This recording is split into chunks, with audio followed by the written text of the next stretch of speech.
Sometimes, interviewers cross the line with their questions, pushing celebrities to their breaking point. Just because someone is a guest on a show doesn't mean they're open to rude questioning. Some interviewers think they can hit below the belt for dramatization, forgetting that basic respect should come before headlines. Celebrities often have to set boundaries and put rude interviewers in their place, reminding them they're not just a point of gossip. In this video, we will see the moments when celebrities shut down disrespectful interviewers over their harsh remarks. Number 1. During a live interview, boxing legend Mike Tyson was caught by surprise when the interviewer suddenly brought up Tyson's criminal past. The interviewer asked, "You know, you were convicted. This could hurt your campaign. What do you think about that?" Tyson, clearly irritated, responded sharply, "Hey, I don't know who told you that. You're the only one saying it. I have nothing to say about it because it's negative, and you're being negative." Even though the interviewer tried to shift the topic quickly, it was too late. Tyson was visibly upset and let his anger show on live TV, saying, "You come across as a nice guy, but you're a piece of shit." When asked if talking to the interviewer was nerve-wracking compared to boxing, Tyson said, "It's more nerve-wracking talking to a piece of trash like you. Let's end this interview." As interviewers, we must realize that celebrities' personal lives are not public property that we can mock whenever we want. Some of your critics would say, there's a race for mayor. We know you're a convicted rapist. This could hurt his campaign. How would you respond to that? Hey, I don't know who said that. You're the only one I heard say that. You know what I mean? And I don't have no comment to that, because it's negative and you're being negative. And I met the mayor, right, and nothing they can do about it. We actually had a really good time. We talked about George Cervallo, who was a legend in your city, great man with whom Mike spent quite a bit of time yesterday talking about his life, highs and lows. It's so interesting because you come across like a nice guy, but you're really a piece of shit. Hey, with that comment. Come on. That was a piece of fuck you. That was a piece of shit. We're doing live TV. Hey, I don't care. What are you gonna do about it? Right. Number 2. In an interview, the host Krishna Guru Murthy told Robert Downey Jr., being on his show, "I know we're here to promote the movie, and that's why we're talking about it. But we also want to touch on your side a bit. Are you comfortable talking about yourself right now? You have as much time as anyone else." The celebrity replied, "Sure, but let's get to it quickly. We've got 2 or 3 more minutes." The interviewer pressed on, "You've mentioned in other interviews about your relationship with your father and how it affected your dark times, like drugs and drinking. Do you feel free from all that now, or is it still a concern?" The celebrity, visibly uneasy, responded, "I'm not sure what you're getting at." Realizing the discomfort, the interviewer said, "I'm just asking questions. I hope that's okay." Then, being offended, Robert Downey stood up and left the show by saying, "Bye." The interviewer, out of his expectations that this could happen, only had to say, "Oh, I'm sorry." Though celebrities' lives are public everywhere, even their personal matters, ethically, these shouldn't be a conversational topic for anyone, for the sake of a few views only. You say we're promoting an interview, promoting the movie. Obviously you're doing a promotional round of interviews, and that's why we're talking about the movie, but we also would like to talk a little bit about you, and I don't know how comfortable you are, talking about yourself at the moment. You have as much time as anyone else will. Yeah, well, okay, well then let me just ask you a few more questions and you can answer them if you want to and not if you don't want to. So only what this much left anyway? Well, I think we've got 3 more minutes on our agreement. Your foot's starting to jump a little bit. You better get to your next question.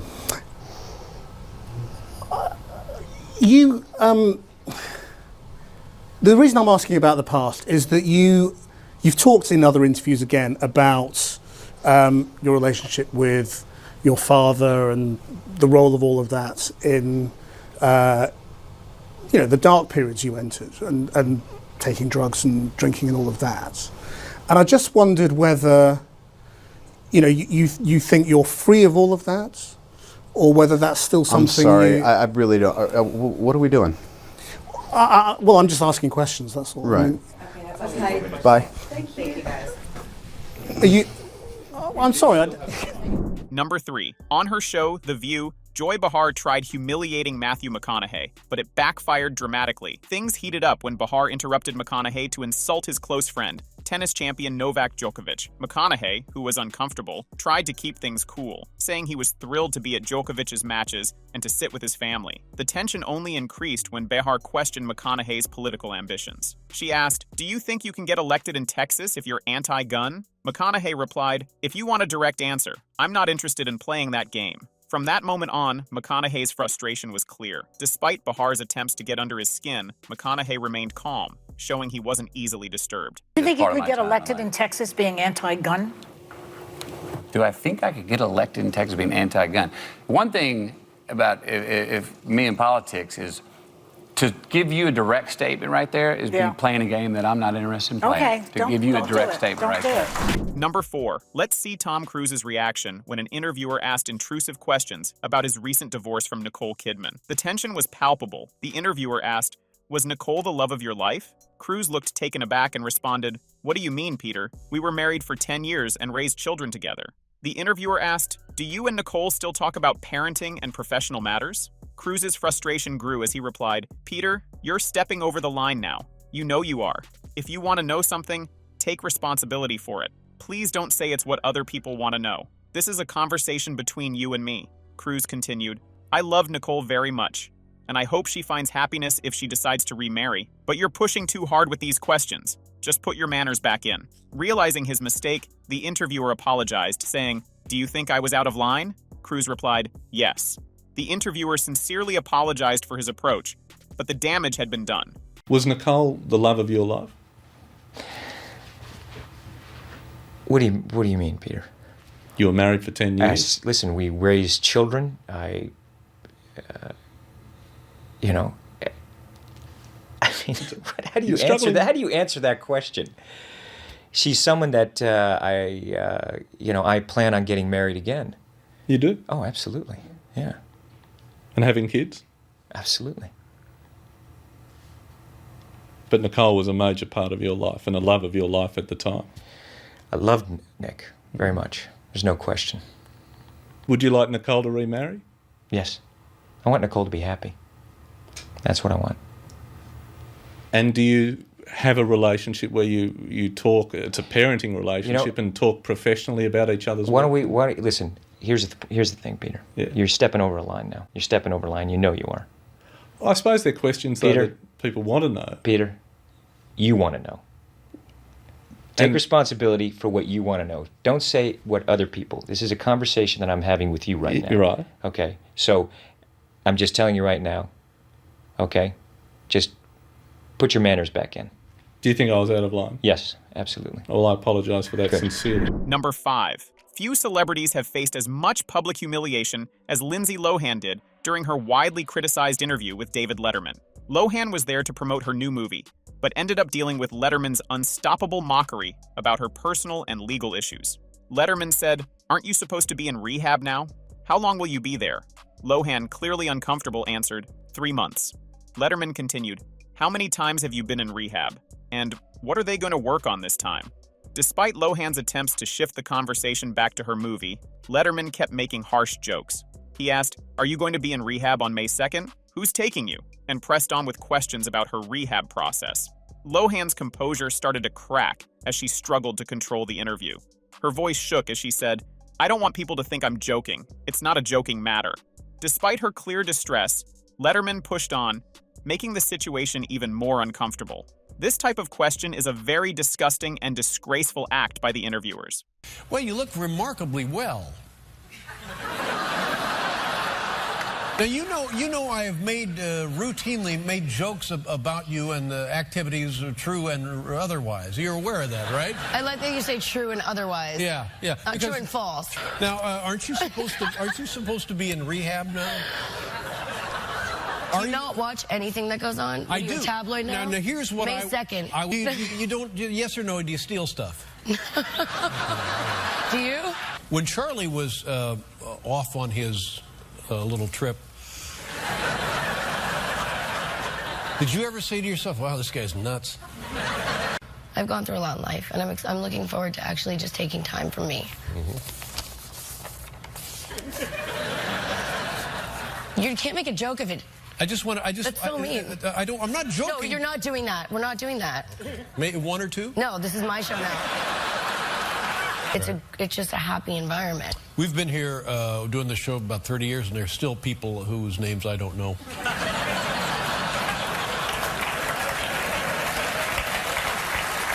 Thank you. Let's show them a clip of the film. This opens Friday.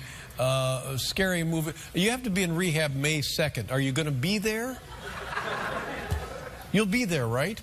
Who's taking you to rehab? Number 6. When it comes to shutting down awkward questions, Tom Hardy is a master. During a 2015 interview, he faced an interfering reporter while keeping him remarkably composed. The reporter asked, "Your sexuality seems a bit ambiguous. Do you find it hard for celebrities to talk about their sexuality with the media?" Clearly annoyed but calm, Hardy responded, "What are you talking about?" Despite his anger, he set clear boundaries around his personal life. The reporter pressed further, "Do you find it difficult for celebrities to talk about their sexuality?" Hardy replied firmly, "I don't find it difficult for celebrities to talk about their sexuality. Are you asking about my sexuality?" Hardy then concluded with, "Thank you," making it clear that he wasn't interested in continuing the discussion. His confident and straightforward handling of the situation won praise from many.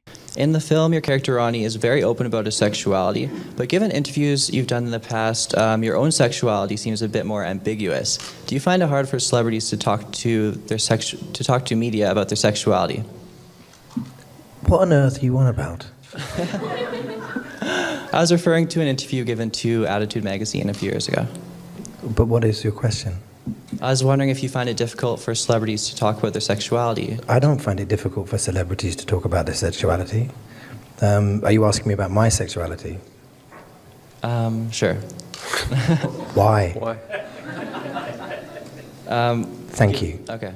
Number 7. During an interview, Anne Hathaway had to deal with a pushy reporter obsessed with her physical fitness. The reporter started by saying, "You're in phenomenal shape. Did you have to get in perfect shape for this role?" Hathaway replied, "It wasn't about being in perfect shape, it was about doing the stunts and fight scenes well." Hathaway's frustration grew as the reporter continued to press her about her fitness routine. "Is there a specific diet or workout you follow? What's the feline fitness regime?" Hathaway responded, "It's just the usual boring stuff. Watching what you eat and hitting the gym." But the reporter didn't let up and continued to ask questions, to which Anna angrily responded, "Are you trying to lose weight? What do you want? Do you want to fit in a cat suit? We need to talk about something else." When asked about the comfort of her suit, Hathaway said, "It was form-fitting, not exactly like sweatpants." Christian Bale had it worse in his Batsuit. Despite her irritation, Hathaway managed to keep her cool and manage the conversation away from her fitness. You are in phenomenal shape.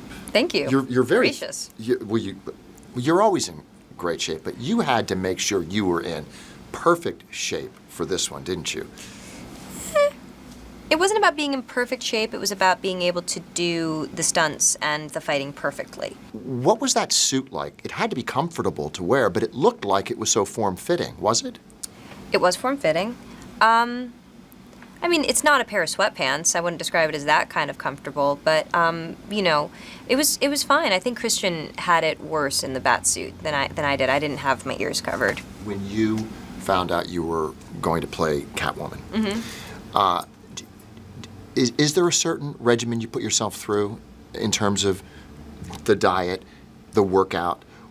What is the feline fitness regime? A lot. It's all the boring stuff that no one ever wants to do. It's just watch what you eat and get yourself to the gym. Any particular workout? Are you trying to lose weight? Well, like, what's the deal, man? You look great. No. No, seriously. We have to talk about this. What do you want? Are you trying to fit into a cat suit? I might be. Number 8. Christina Hendricks from Mad Men has little patience for comments about her body. During one interview, a host complimented her, "I've been an inspiration as a full-figured woman. What's the most inspiring story you remember where you inspired someone?" Hendricks responded, "I'm not sure. I don't know." But the host pushed on, repeating, "You've been known as an inspiration for women because of your figure. What's the most inspiring story?" Hendricks firmly put her foot down, saying, "You just said it again. I'm not comfortable talking about this." The host tried to rescue the conversation, but Hendricks had had enough. She maintained her balance and clarified that she wasn't interested in discussing her body further, getting the interview back on track. You have been an inspiration as a full-figured woman. What is the most inspiring story that you can remember where you've inspired someone? I don't know. I don't know. I'm sorry. You've been known as an inspiration for women as being a full figure. What is the most? I mean, it's just that you just said it again. It's just sort of. Number 9. On Channel 4, news guru Murdy asked Quentin Tarantino a tough question. "Congrats on the movie," then mockingly asked, "So why choose slavery as a theme? Did it just fit with the Western setting?" Tarantino responded, "Well, I've always wanted to tackle the subject of slavery in film, but the real spark that got me writing was giving Black American men a heroic Western character.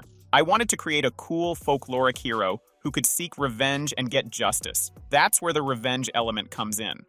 Why did you want to make a movie with slavery as a theme? Did that just come with making a Western in that period? Guys, I've always wanted to explore slavery in a film before.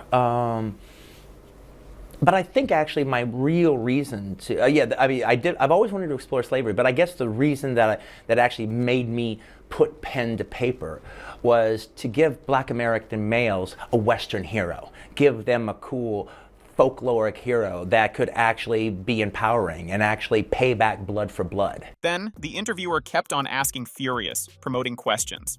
The reporter asked, "Why are you so sure there's no link between enjoying movie violence and real violence?" Over this, Quentin Tarantino had a major meltdown and exploded. "I'm not going to answer that question. Don't try to make me dance to your tune.